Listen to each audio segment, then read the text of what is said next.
İlkinci Python programamız.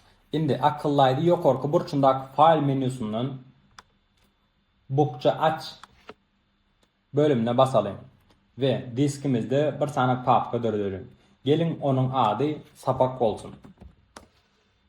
Ve sabak papkanı saydalım. Berden görüşünüz alı. Biz dördönlere ana yarın düğmesine basmalı. Görüşümüz alı. Şul berge basanımızda bize gezici panelini açacak. Berden proyektinizdeki ähli file'ları ve papkları görüp bilirsiniz. Gelin täze file goşalım.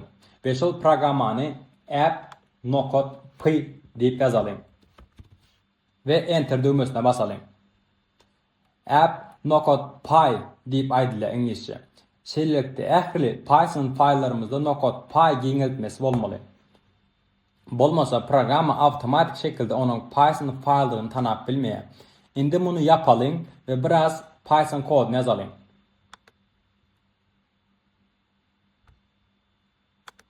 Biz Python dilindäki print adlı ornaşdyrylan İngilizce built-in funksiyonlaryň birini ulanýarys.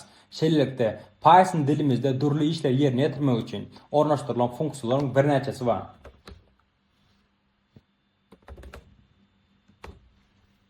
Mysal üçin metafor hökmünde telewizorymyzyň pultundaky ornaşdyrylan funksiyonlara garap geçelim.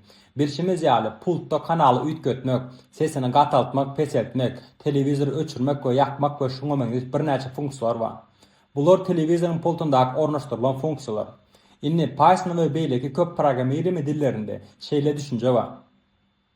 Şonuň üçin Pythonyň içinde gelen ornaşdyrylan funksiýonlaryň biri de print ve biz muny ekrana bir zada çap etmek üçin ulanýarys. Haçanda bir funksiyony ulanmak isleseňiz, ýa-i skopkany açıp yapmaly. Program ýerlemede ýaýlaryň içinde bir zat ýazsaňyz, ol funksiyany çağırmak diýmekdir.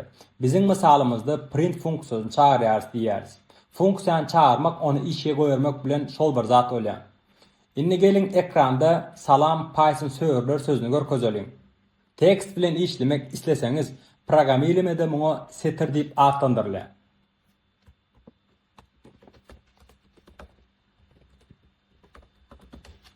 Tekstinizi goşadırnaklaryň arasynda goýmaly. Indi goşadırnak ýa-da ýekadyrnak. Men goşadyrnak bilen giderim we salam Python söýürler ýazýan. Bilýäli. Üýtgeşmeleri Mac ulanýan bolsaňyz Command S, eger Windows ulanýan bolsaňyz Ctrl S bilen ýatda saklan. Indi bu kod ýerine ýetirmek üçin Windows'da Command Straka ýa-da Mac'da terminala gaýdyp gitmeli. Emma gowa bar akylly ID programmalar çalışmagyň zerurlygyny aýrýar.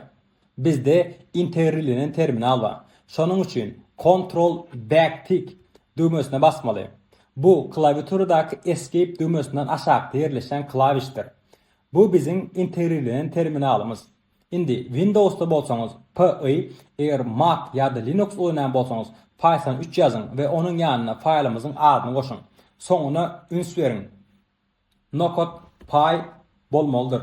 Bärde näme üçin görmedik? Sebäbi biz onu sahran etmäni, ýatda saklamany unuttuk. Onu muny ýatda saklaýas we täzeden app.py ýazýas we bärden salam Python söýürler ýazgymyz terminalymyzda çap edilýär. Indi muny bir adım ýokary çykaryp haskyzyk edelim.